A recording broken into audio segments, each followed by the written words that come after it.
विकिरण प्रकाश प्रतपनम विस्तार से प्राण प्राण बहि बाह्य च बींग प्रतपति प्रकाशित करता है अशो सूर्य। एवं इस तरह से विराजम विराट पुरुष रूप प्रतपन्न के विस्तार से तपति जीवन प्रदान करता है। अंतः भीतर से बहिः बाहर से पुमान परम पुरुष। अनुवाद जगत गुरु श्रील प्रभुपाद महाराज द्वारा। जगत गुरु श्रील प्रभुपाद की जय। सूर्य अपने विकिरणों का विस्तार करके भीतर तथा बाह्य प्रकाश वितरित करता है। इस प्रकार से भगवान अपने विराट रूप का विस्तार करके इस सृष्टि के में प्रत्येक वस्तु का आंतरिक तथा बाह्य रूप से पालन करते हैं। तात्पर्य, यहां पर भगवान के विराट रूप का या उसके निर्विशेष पहलू का जो ब्रह्म ज्योति कहलाता है स्पष्ट विवेचन हुआ है और उसकी तुलना सूर्य प्रकाश के वितरण से की गई है। सूर्य प्रकाश सारे ब्रह्मांड में फैल सकता है, लेकिन सूर्य प्रकाश का स्रोत सूर्य ग्रह या सूर्य नारायण देव जो कि उसके स्रोत है, वही ऐसे प्रकाश के मूल आधार हैं। इसी प्रकार पूर्ण पुरुषोत्तम परमेश्वर भगवान कृष्ण ब्रह्म ज्योति या भगवान के निर्विशेष पहलू के आधार है। उसकी पुष्टि भगवत गीता में 14.27 में हुई है। अतएव भगवान का विराट रूप उसके निर्विशेष पहलू की गौण कल्पना है, किंतु भगवान का मूल स्वरूप तो दो हाथों वाला अपनी शाश्वत बंसी बजाता श्याम सुंदर स्वरूप है। भगवान के वितरित प्रकाश का 75% आध्यात्मिक आकाश त्रिपाद विभूति में व्यक्त होता है और शेष 25% भौतिक ब्रह्मांड के समग्र विस्तार को अवलोकित करता है। इसकी विवेचना तथा उल्लेख भगवत गीता के 10:42 में मिलते हैं। इस तरह भगवान के प्रकाश का 75% विस्तार अपनी अंतरंग शक्ति कहलाता है और शेष 25% बहिरंग शक्ति कहलाता है। सारे जीव जो आध्यात्मिक तथा भौतिक विस्तार के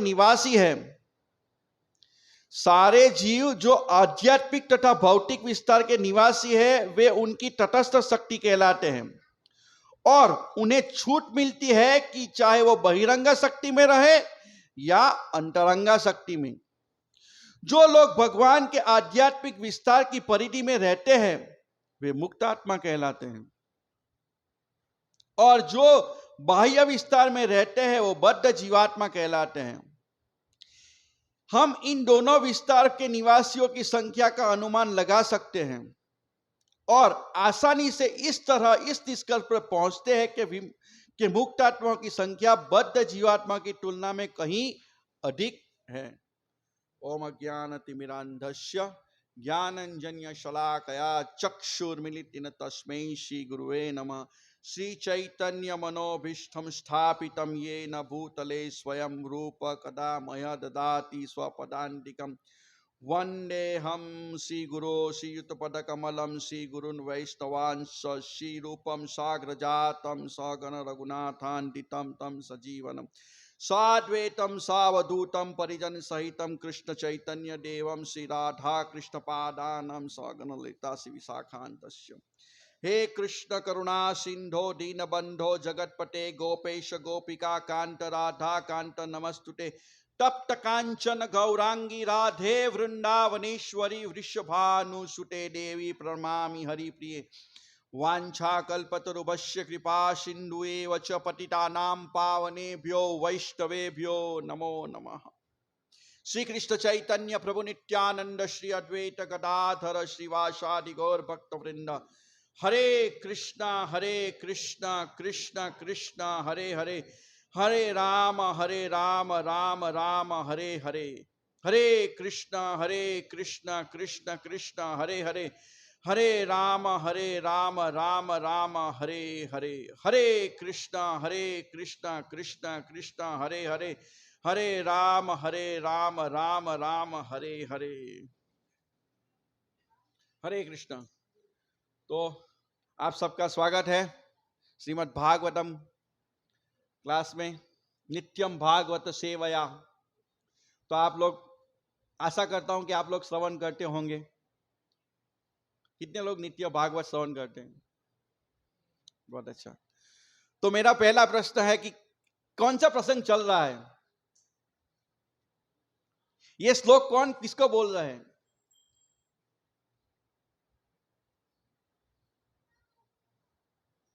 बताइए। हम पढ़ते तो है, लेकिन इस कौन, इस कान से इस कान, बोलिए क्या? सुखदेव गोस्वामी परीक्षित महाराज। और कोई?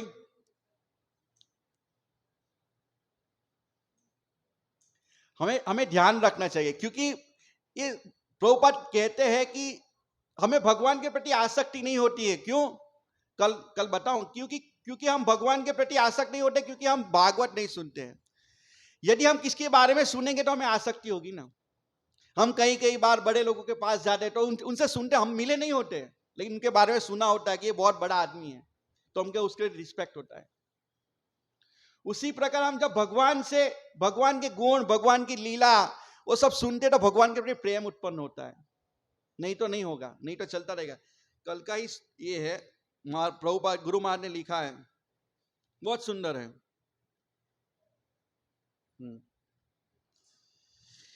यदि आप भगवान के प्रति अपने प्रेम को बढ़ाना चाहते हैं,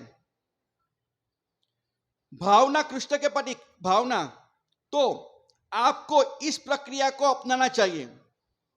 कौन सी प्रक्रिया? नित्यम भागवत सेवया, नित्य रूप से।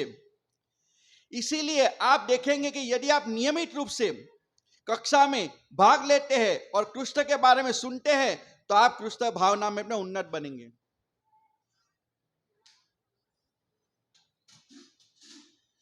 तो हमें भागवत में सुनना चाहिए, क्योंकि तभी भगवान से प्रेम होगा। क्योंकि भगवान, हम तो देखते हैं, आते हैं, कई बार आते हैं और चले जाते हैं। भगवान है, एक छवि है, नहीं, साक्षात ब्रजेंद्र नंदन। पर कब प्रेम होगा? जब हम उसके बारे में सुनेंगे, उनके गुण के बारे में सुनेंगे, उनकी लीलाओं के बारे में सुनेंगे। और श्रीमद् भगवत गीता और भागवतम दोनों ही भगवान की लीलाओं का वर्णन है। एक में भगवान स्वयं अपने बारे में बोलते हैं। भगवान अपने बारे में बोलेंगे और कितना बोलेंगे? मैं जय केशव प्रभु को बोलूंगा अपने बारे में बताइए, तो वो बोले, थोड़ा बोल के बैठ जाएंगे। वो बोलेंगे कि मैं पोस्ट ऑफिस में जॉब करता हूं, मैं यहाँ रहता हूं, ये है। लेकिन धीर दामोदर को बोलेंगे, बोले एक बहुत लीडर है, ये करते हैं, वो करते हैं, बहुत विस्तार से बताएंगे ना। वैसे भगवान ने भगवत गीता में सब कुछ बताया, लेकिन संक्षिप्त में। लेकिन पूर्ण विस्तार से श्रीमद् भागवतम में उनके भक्तों ने बताया। कोई भी व्यक्ति अपने बारे में कितना बताएगा? छोटा बता के बैठ जाएगा, लेकिन दूसरे भक्त उनके बारे में विस्तार से बताएंगे। हाँ, जय केशव को अपनी बैंक बैलेंस बताएंगे? नहीं बताएंगे, लेकिन उनके जो जानते हैं वो बताएंगे ना, ये बहुत बड़ा आदमी है। हाँ, उसी तरह भागवत में, भागवत भक्तों के द्वारा, भगवान इस धाम से चले गए, उसके बाद इसका उदय हुआ। तो ये प्रसंग चल रहा है विराट रूप का, और विशेष रूप से यहां पर वर्णन विराट रूप से ये कौन बता रहा है पता है? ब्रह्मा जी नारद जी को बता रहे हैं। ब्रह्मा जी नारद जी को बता रहे हैं। और पिछले श्लोक में जो आया है उसके उसके उसके उसका एग्जाम्पल दे रहे हैं यहां पे। ये लिंक है। पिछले श्लोक में हमने कल 4 श्लोक साथ में थे, उसमें था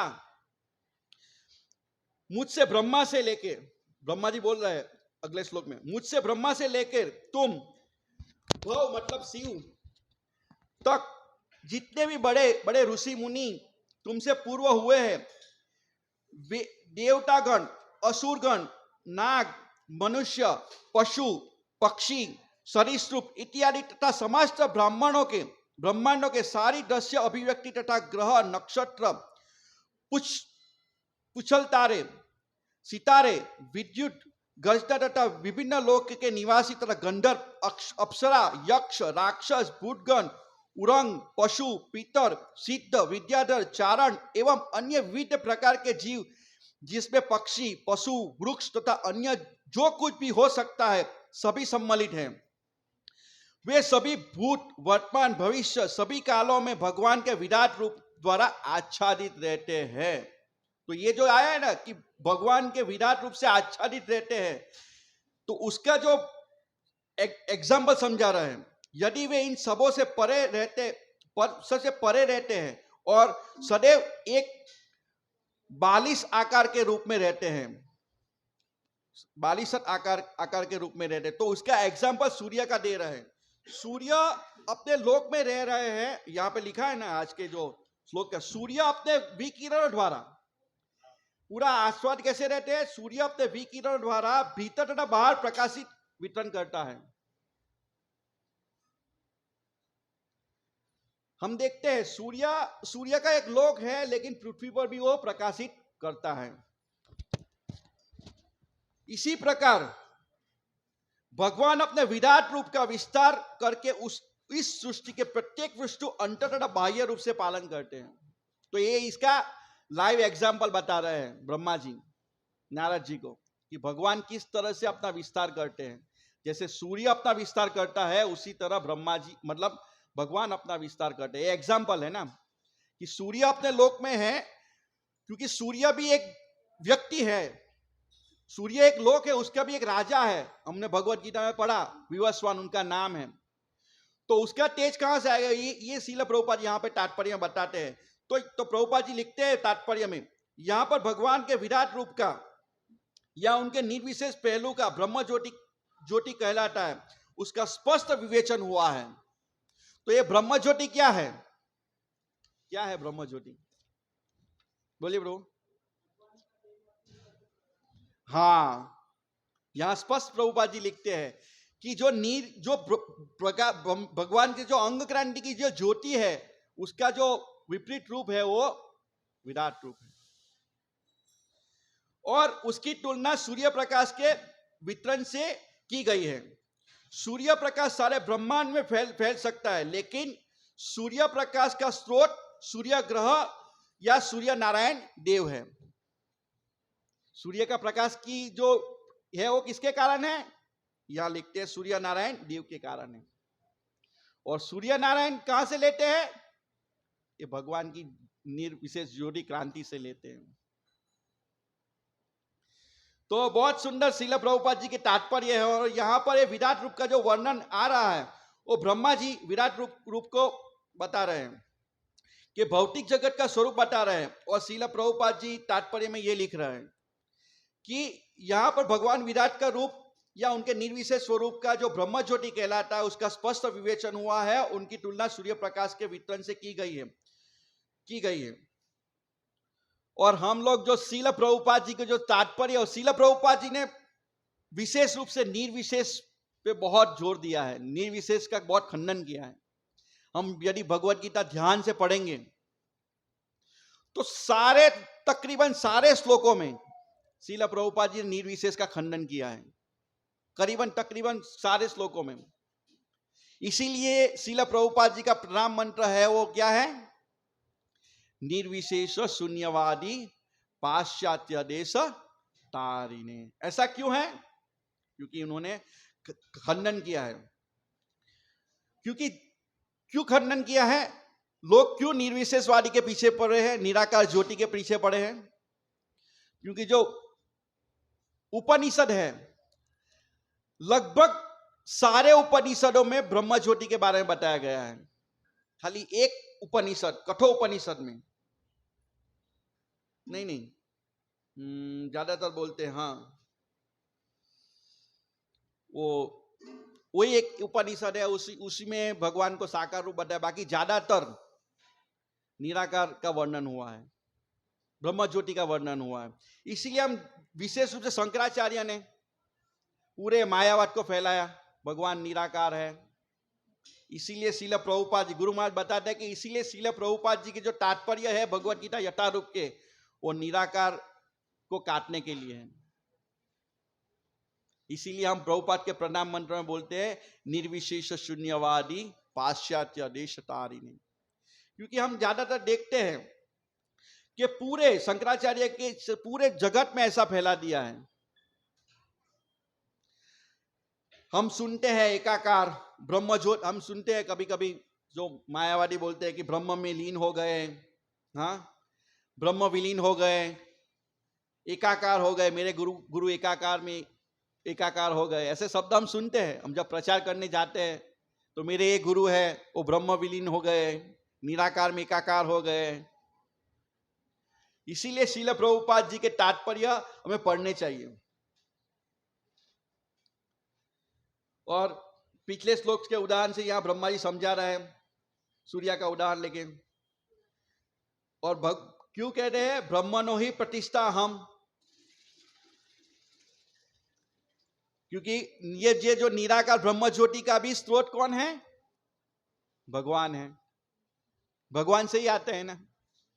इसीलिए भगवत गीता में कहा गया है ब्रह्मणो ही प्रतिष्ठा हम, मेरे से ही आता है, मैं ही उस निराकार ब्रह्म का आश्रय हूं। निराकार ब्रह्म ही भगवान के ऊपर है, मैं ही उस निराकार ब्रह्म का आकार हूं। भगवान का स्वरूप क्या है? प्रभुपाद जी तात्पर्य में लिखते हैं कि भगवान का स्वरूप क्या है? सच्चिदानंद विग्रह। प्रभुपाद जी लिखते हैं 14वें अध्याय के 27वें श्लोक में।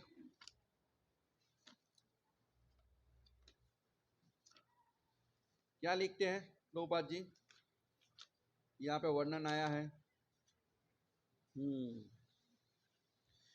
ब्रह्मणो ही प्रतिष्ठा हम, मतलब और मैं ही उस निराकार ब्रह्म का आश्रय हूं जो अमृत्य अविनाशी तथा शाश्वत है और चरम सुख का स्वाभाविक पद है। तो प्रभुपाद जी यहाँ पे यही बात बताना चाहते हैं कि निराकार ब्रह्म ज्योति है, उसका भी स्रोत भगवान है। अतः भगवान का विराट रूप उनके निर्विशेष रूप का गौण कल्पना है। ये निर्विशेष जो भगवान का विराट रूप है वो क्या है? गौण कल्पना है।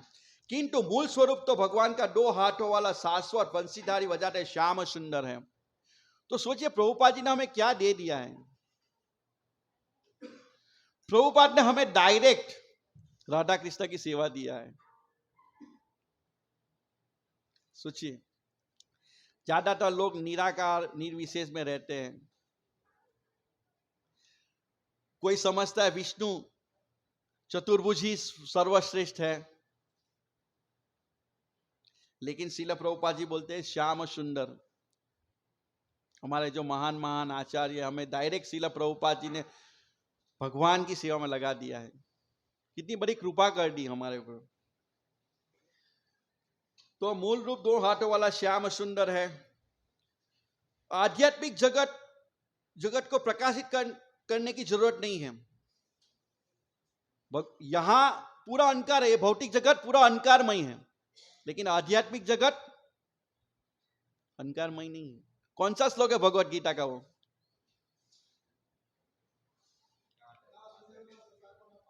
यद गत्वा न निवर्तन्ते तद धाम परम मम। तो भगवान का धाम स्वयं प्रकाशित है, हमारे जैसा नहीं। ये भौतिक जगत अंधकारमय है, इसीलिए यहां सूर्य की जरूरत पड़ती है, बिजली की जरूरत पड़ती है, एसी की जरूरत पड़ती है। तो भगवान का धाम जो स्वयं है, तो वहां का टेम्परेचर कैसे सेट होता होगा? यदि हम ज्यादातर एसी में बैठते तो हमें धूप में जाने की जरूरत पड़ती है ना। ज्यादा ठंडी लगती है हम धूप में चले जाते हैं, और ज्यादा गर्मी लगती है तो हम एसी में चले जाते हैं। पंखा चाहिए, थोड़ी देर आरती में लेट हो जाता है पंखा चालू करने, सब भगवान को छोड़ के ऊपर देखते हैं कब चालू होगा। मंगला आरती की बात कर रहा हूं मैं, विशेष मेरी भी बात कर रहा हूं मैं, ऐसा नहीं बोल रहा हूं, लेकिन जो सत्य है वो मैं बता रहा हूं, क्योंकि हमें भगवान के प्रति इतना लगाव नहीं है। विदुरानी भगवान को केला फेंक के छिलका खिलाए, क्योंकि भगवान को देखने में इतनी ये थे, लेकिन हम भगवान को देखते हुए भी नहीं देखते हैं, हमें पंखा चाहिए। गर्मी लग रही है। तो सोचिए कि यहां पे हम गर्मी लगती है तो हम पंखा में चले जाते हैं, और ठंडी लगती है तो धूप में बैठ जाते हैं। अभी बहुत ठंड लग रही है, अभी धूप निकला, बाहर बैठ जाओ, हम बैठते हैं ना। हाँ, तो भगवान के धाम में ना सूर्य है ना चंद्र है, तो कैसे टेम्परेचर मेंटेन होता होगा? प्रश्न हो सकता है, मुझे तो ऐसे प्रश्न बहुत होते हैं, जय केशव प्रभु को भी बहुत होते हैं। तो कैसे होता है मेंटेन? भगवान ने तो बोल दिया कि ना मेरे धाम में ना सूर्य ना शशांक को ना पाओगे, ये तो गटवा न निवर्तन्ते धाम परम, मेरा उस धाम पवित्र धाम है, वहां पे कुछ जरूरत नहीं है। तो क्या है, कैसे करते हैं मेंटेन? वातावरण चिन्मयी। और कुछ?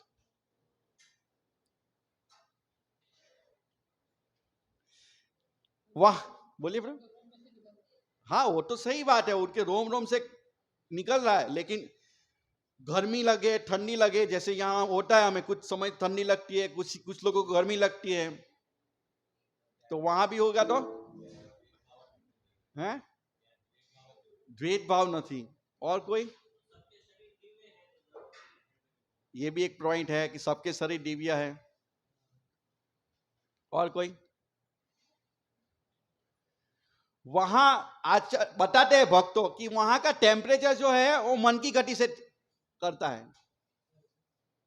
मतलब हमें ठंडी चाहिए तो आपको ठंडी लगेगी, इनको गर्मी चाहिए इनको गर्मी लगेगी। सच्चिदानंद। समझते हैं आप बात को? ऐसे भौतिक जगत नहीं है, भौतिक जगत में कुछ करना पड़ता है, लेकिन आध्यात्मिक जगत में ऐसा नहीं है। ऐसे भक्त बताते हैं, आचार्य बताते हैं। फिर आगे प्रभुपाद जी लिखते हैं, श्याम सुंदर रूप है, आध्यात्मिक जगत स्वयं प्रकाश है, उसके उस प्रकाश की जरूरत नहीं है। और 15 अध्याय के 15 के भगवत गीता में बताया गया, ये न दात भाष्य न सूर्य तो शशांक को न पावके। तो आगे प्रभुपाद जी लिखते हैं, भगवान के वितरित प्रकाश का 75% आध्यात्मिक आकाश त्रिपाद विभूति, आगे आएगा श्लोक में, त्रिपाद विभूति में व्यक्त होता है, और शेष 25% भौतिक ब्रह्मांड से समस्त विस्तार की आलोकित करता है। इसकी विवेचना भगवत गीता में हुई है, 10.42 में मिलते हैं। इस तरह भगवान का प्रकाश का 75% विस्तार उनकी अंतरंगा शक्ति कहलाती है, विशेष 25% बहिरंगा शक्ति कहलाती है। तो इसको कैसे समझेंगे हम? भगवान कह रहे हैं कि 75% के ऊपर है और 25% यहां पर है, कैसे समझेंगे? यस, वही प्रभुपाद बता रहे हैं ना, वही बता रहे हैं, पर इसको समझे कैसे? इस भौतिक जगत में समझना है तो कैसे समझे? हम सूरत शहर को देख रहे हैं, सूरत शहर कितना, इसका परिधि कितना बड़ा है, लेकिन जेल एक ही जगह पे छोटा है ना। हाँ, अभी सब जेल निकल गया, वहां चला गया नवसारी पास लाजपुर, तो ये कितना छोटा है। उसी तरह आध्यात्मिक जगत बहुत बड़ा है। और आगे शिला प्रभुपाद बहुत सुंदर समझाते हैं, प्रभुपाद के जो तात्पर्य बहुत विशेष है। आगे शिला प्रभुपाद मतलब यहाँ वो ऊपर 75% और यहाँ पे खाली 25% है। तो सारे जीव आध्यात्मिक तथा भौतिक विस्तार के निवासी है। शिला प्रभुपाद जी क्या लिखते हैं? सारे जीव आध्यात्मिक तथा भौतिक विस्तार के निवासी हैं। हम आध्यात्मिक जगत के भी हैं और भौतिक जगत के निवासी भी हैं, ये प्रभुपाद जी कहना चाहते हैं। कैसे समझे? हम दोनों जगह रह सकते हैं। यहां प्रभुपाद जी स्पष्ट लिखा है, सारे जीव आध्यात्मिक तथा भौतिक विस्तारों के निवासी हैं। उनकी आगे लिखते हैं, उनकी तटस्थ शक्ति कहलाते हैं। जो भगवान के नाम में लगा उनकी, मतलब हम तटस्थ शक्ति कहलाते हैं। 3 प्रकार की शक्ति है ना, कौन कौन सी है? हाँ, यस, अंतरंगा, बहिरंगा और तटस्थ। हम कौन सी है? अंतरंगा कौन सी है? हाँ, और बहिरंगा? यस, और हम तटस्थ। तो हम कहीं पे भी रह सकते हैं। प्रभुपाद का कहने का तात्पर्य है कि हम माया में भी रहे या भगवान की सेवा में रहे। चॉइस हमारे ऊपर है। हमने क्या चॉइस किया है? माया को रहने का। हम इस्कॉन में आए हैं, हम समझते हैं कि यहां बैठे हुए सारे लोग नित्य आते हैं और मेरे से कई लोग सीनियर भी हैं। तो हम लोग क्या समझते हैं कि ये भौतिक जगत दुखालय में। कितने लोग मानते हैं जगत भौतिक जगत दुखालय में है? हाथ तो खरा, मेरा प्रश्न तो सुनिए। हम यहां मैं कुछ बताने के लिए बैठा हूं। तो कितने लोग मानते हैं जगत दुखालय में? आप लोग नहीं मानते दुखालय में? हाँ हाँ, लेकिन अभी अभी अभी का प्रश्न है, यहाँ जो बैठे हो आप लोग नित्य भक्त है, 16 माला करते हैं, आप प्रभुपाद के बुक्स पढ़ते हैं, तो कितने लोग मानते हैं कि ये जगत दुखालय में?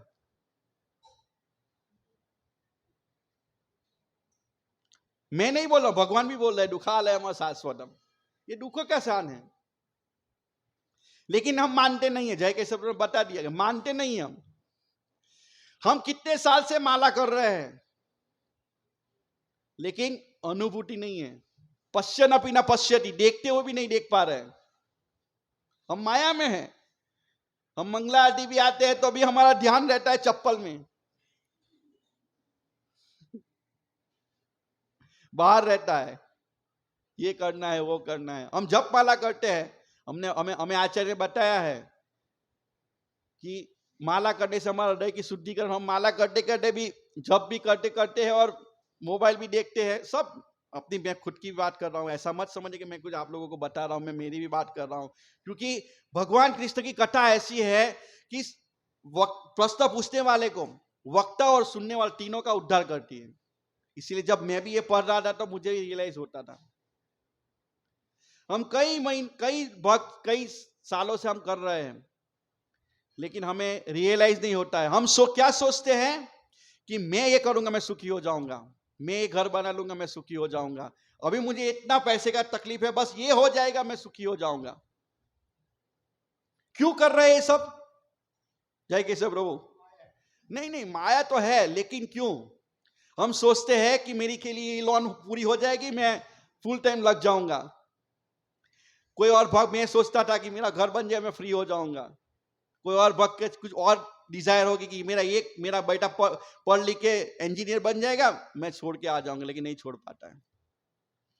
कई जन्म, ऐसा नहीं है, कई जन्म से हम यही कर रहे हैं, करोड़ों अरबों जन्मों से हम यही कर रहे हैं। हम सोचते हैं कि मैं इतना कर लूंगा सुखी हो जाऊंगा। भगवान भगवत गीता में इसकी बात की पुष्टि करते हैं। कौन से श्लोक में बताइए प्रभु?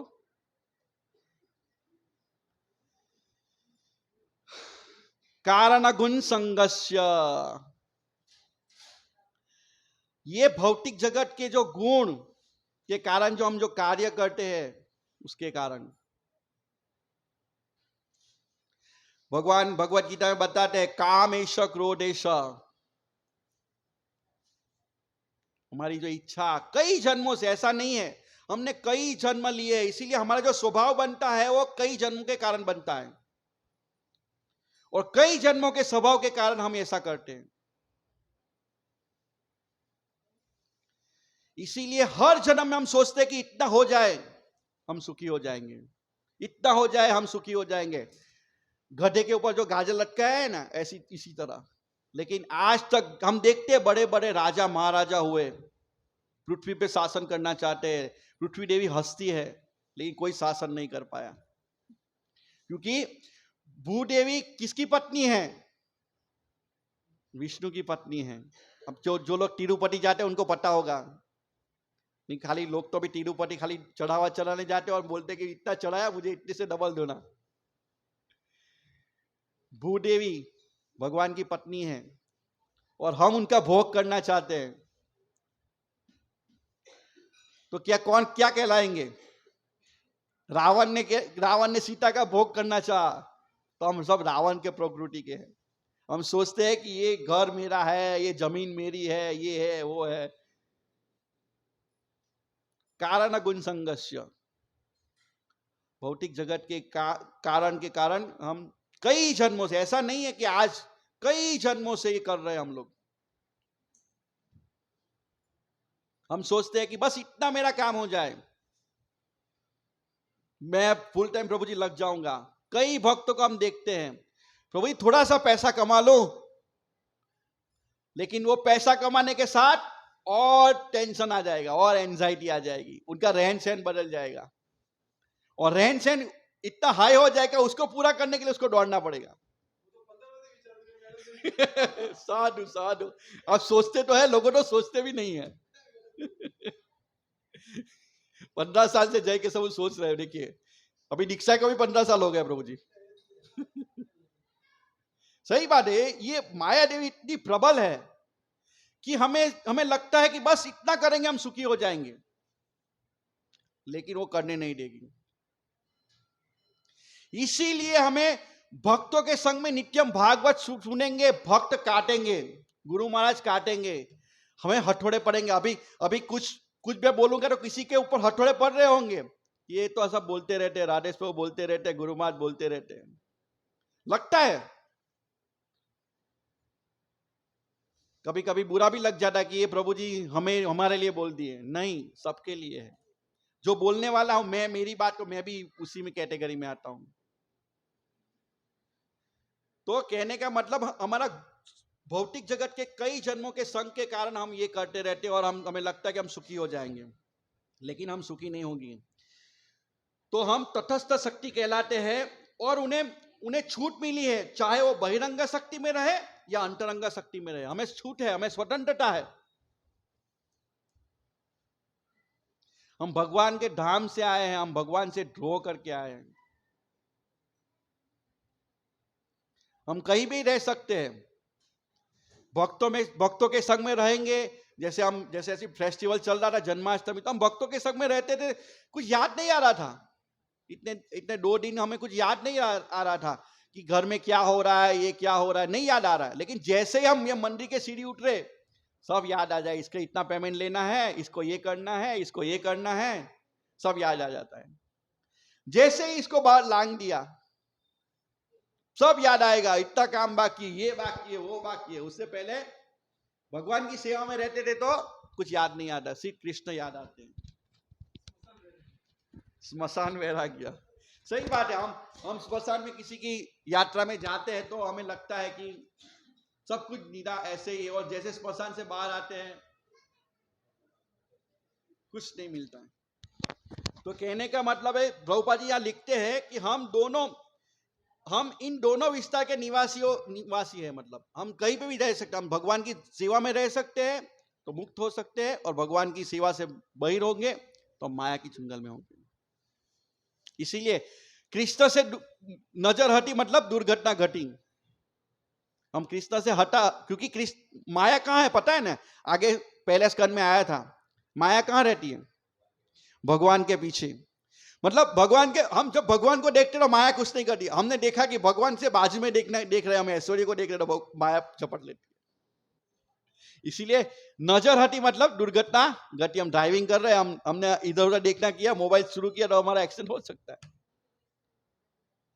हमें लगता है कि हम 16 माला करते, 4 नियम का पालन कर, रोज मंगला आती हो, मुझे क्यों से माया अटैक कर सकती है। जड़ भरत महाराज का उदाहरण है। मलवत सब कुछ त्याग दिया था राज्य को, पूरे पृथ्वी के सम्राट थे, मलवत सब कुछ त्याग दिया था, लेकिन कहां आसक्त हो गए, एक हिरण में आसक्त हो गए। लेकिन वहां कोई बताने वाला नहीं था, उनके कोई गुरु भाई नहीं थे कि उसको बोलता था कि भाई तू हिरण में आसक्त मत, उन्होंने सब मलवत छोड़ दिया है। यहां हम कहीं इधर उधर जाते तो भक्त पूछते फोन के, प्रभु जी आते नहीं हो, लेकिन कारण गुण संघर्ष हम आज सुबह पढ़ा ना कि हम क्या सोचते कि मेरा दुश्मन ये है। आज सुबह मैंने प्रभुपाद का एक कोट दिया कि हमारा दुश्मन और कोई नहीं, हम ही है। काम, क्रोध, लोभ, मोह, हमारा मन सबसे बड़ा दुश्मन है। भगवान भगवत गीता में कहते हैं सबसे बड़ा दुश्मन हमारा मन है। हमारा मन बोलता है ये भक्त ने ये कर दिया, ये खराब है, ये भक्त ने ये कर दिया, ये खराब है, इसलिए मैं अभी सेंटर नहीं जाऊंगा। मुझे ये सेवा कर रहा था, मुझे इसने मना कर दिया, इस सेवा मत करो। ये सेवा मुझे दिया नहीं, वो बार बार मुझे ही बोलते रहते हैं, इसलिए अब मैं सेंटर नहीं आऊंगा। तो हमारा दुश्मन कौन है? हमारा मन। भगवान ने भी अर्जुन को यह कहा कि तेरा दुश्मन ये सब नहीं है, तेरा दुश्मन तेरा अंदर बैठा है, उसको मारो। इसीलिए हम भक्तों के बीच में भी कई बार सोचते हैं कि ये भक्त ऐसा है, ये भक्त ऐसा है। भक्त ऐसा नहीं है। भक्त भक्त होता है, भक्ति भक्ति होती है। प्रभुपाद जी बहुत सुंदर एग्जाम्पल देते हैं आम का। कच्चा आम भी आम होता है और पक्का आम भी आम होता है, लेकिन फर्क किस में है? रस में। आम कच्चा भी आम ही होता है, पक्का भी आम होता है। भक्त नया भी होता है, वो भक्ति होता है, और पक्का वो सीनियर डिवोटी भी भक्ति होता है, लेकिन फर्क किस में है? रस में। कच्चे आम से रस नहीं निकलेगा, पक्के आम से रस निकलेगा।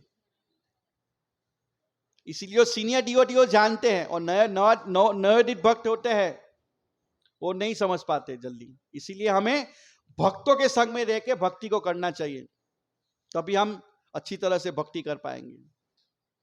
क्योंकि हमारी कोई गलती है तो हमारा कोई कान खींचने वाला होता है, ये शास्त्र हमारे कान नहीं खींचते। कोई गलती कर रहा है तो हमें कोई बताने वाला नहीं है, लेकिन शास्त्र हमारे कान नहीं खींचते। शास्त्र में सब कुछ दिया है, लेकिन कोई गलत कर रहे हैं तो कौन बताएगा कि आप प्रभु आप गलत कर रहे हैं? कौन बताएगा? हमारा जो सीनियर है वो बताएगा। इसीलिए भक्तों के संग में रहेंगे तो बचे रहेंगे माया देवी से, लेकिन भक्तों का संग छूट गया तो सब कुछ छूट गया। अभी कल परसों प्रभुपाद एप्रियंस डे के दिन एक भक्त मुझे मिला। हालांकि 15 साल पहले हम लोग साथ में डिस्ट्रीब्यूशन करते थे, बहुत सेवा करता था। वो आया मेरे पास, बोले प्रभु जी सब छूट गया। तो मैंने उनको यही बोला, प्रभु जी आपने सब भक्तों का संग छोड़ दिया। बोले हाँ मैंने भक्तों का संग छोड़ दिया, उसके कारण मैंने बहुत सब कुछ गुआ दिया और सब कुछ छोड़ दिया। दीक्षित भक्त सब छूट गया था, माला करना छूट गया था, और उल्टे सीधे काम शुरू कर, 4 नियम का भंग कर दिया, सब कुछ कर दिया है। लेकिन प्रभु जी अभी मैं वापिस आ गया हूं, मैं गुरु महाराज से मैंने माफी मांगी। मतलब बहुत अच्छा किया, और उन्होंने भागवतम सेट भी लिया। बोले अभी मैं रेगुलरली भक्तों के संग में रहूंगा। तो भक्तों का संग छूट जाता है, सब कुछ छूट जाएगा, लेकिन भक्तों के संग में रहेंगे तो हम बचे रहेंगे। इसीलिए चाहे कुछ भी हो जाए, हम भक्तों के संग में रहना चाहिए। कोई भक्त कुछ भी बोल देता है तो समझना चाहिए ठीक है हमारे लिए क्योंकि बताने वाला ही होता है ना। डॉक्टर जब किसी का ऑपरेशन करता है तो काटता है, तो काटता है तो उसके मतलब हमें फोड़ा हुआ है तो हमें स्टिचेस लेने तो कुछ काटना पड़ेगा, ऑपरेशन करना पड़ेगा। तो ऑपरेशन में दर्द होता है, लेकिन हम वो ऑपरेशन नहीं करवाएंगे तो हमारा रोग कैसे अच्छा होगा? इसीलिए कभी सीनियर भक्त कुछ बोलते हैं तो हमें समझ लेना चाहिए कि ये मेरे भले के लिए, क्योंकि कोई देखने वाला है नहीं। तो कोई देखने वाला ही नहीं है तो क्या करेंगे हम गलत जा रहे हैं और कोई बोलेगा ही नहीं, तो हम इसको आना चाहते हैं और हम सीधा आने की जगह हम पिछले रास्ते से जाएंगे तो कहां चले जाएंगे? और चले जाएंगे। कोई गाइडलाइन करने वाला तो चाहिए ना। तो आगे श्रील प्रभुपाद जी लिखते हैं कि वे मुक्त आत्मा कहलाते हैं जो बाह्य विस्तार में रहते हैं, जो बद्ध जीव है। हम सब बद्ध जीव हैं। हम इन दोनों विस्तार के निवासियों की संख्या का अनुमान लगा सकते हैं। दोनों आध्यात्मिक, हम सोचते हैं कि त्रिपाद विभूति आध्यात्मिक जगत में है, तो मैंने एग्जाम्पल दिया, प्रभुपाद ने कई बार एग्जाम्पल दिया जेल का। जेल में कुछ लोग रहते हैं, लेकिन जेल में रहने वाला व्यक्ति मुक्त हो सकता है। कैसे? उसके आचरण से अच्छा करेगा तो जो जेलर होता है वो उसकी सिफारिश करेगा। उसकी सजा हुई है, मान लीजिए उसको 15 साल की सजा हुई है, लेकिन उसका आचरण अच्छा है, तो वो उसको ऊपरी को मैसेज के कि ये अच्छा व्यक्ति है, ये बहुत अच्छी सेवा करता है, तो उसकी सजा कम हो सकती है, वो बाहर निकल सकता है। इसीलिए हम ये भौतिक जगत में आ चुके हैं, लेकिन भगवान की सेवा करने से, भक्तों के संग में रह के हम भगवत धाम जा सकते हैं। ये कहना चाह रहे श्रील प्रभुपाद जी। तो निष्कर्ष पर पहुंचते हैं कि मुक्त आत्माओं की संख्या बद्ध जीवों की तुलना में कई अधिक है। तो जेल से ज्यादा हम लोग बाहर है कि नहीं है? तो श्रील प्रभुपाद जी इसका जो तात्पर्य है इसका जो सार है, इस श्लोक का सार है कि इस भौतिक जगत का पालन पोषण कौन करता है? भगवान करते हैं। और प्रभुपाद जी ने समझाया कि हम आध्यात्मिक जगत में रह सकते हैं और भौतिक जगत में भी रह सकते हैं। जैसे उदाहरण आता है उससे में, बाकी जेल में भी तो खाना मिलता है। जेल ऐसा खराब खाना नहीं मिलता है, ऐसा नहीं है। जेल के भी जो नियम होते हैं सरकार के द्वारा, उनको भी पौष्टिक आहार मिलता है। अब कुछ व्यक्तियों को जेल में ही अच्छा लगता है, उसको बाहर अच्छा नहीं लगता। कुछ तो कुछ करके जेल में चला जाता है कि बाहर जाएगा तो काम करना पड़ेगा, वहां जाएंगे तो खाना तो मिल जाएगा 2 टाइम का। हाँ, 2 टाइम अच्छा खाना मिलता है, उसका कुछ होगा, मुझे पता नहीं है। बोलिए प्रभु। हाँ हाँ हाँ, मतलब तो पौष्टिक आहार मिलता है। इन शॉर्ट, चना मिलता है, दूध मिलता है, मतलब पौष्टिक आहार तो मिलता है। हाँ, लेकिन सरकार मेरा कहने का समझ नहीं, श्रील प्रभुपाद जो समझा रहे, मैं वो समझा जा रहा कि हम भौतिक जगत में भी रह सकते, आध्यात्मिक जगत में भी रह सकते हैं। तो भौतिक जगत में भी फैसिलिटी मिलती है, मेरा कहने का ये तात्पर्य है। मतलब जेल में भी सुविधा मिलती है कि सुबह दूध, प्रभु जी ने बताया, सुबह दूध मिलता है, चना मिलता है, हाँ भजिया खाने को मिलता है। तो कोई लोग सोचते हैं, मूर्ख लोग, कि मैं जेल में सुखी हूं। मैं कहने का तो हम लोग ऐसा सोचते हैं कि ये भौतिक जगत में हम सुखी हैं। मेरा कहने का तात्पर्य है, ये प्रभुपाद जी कह रहे हैं।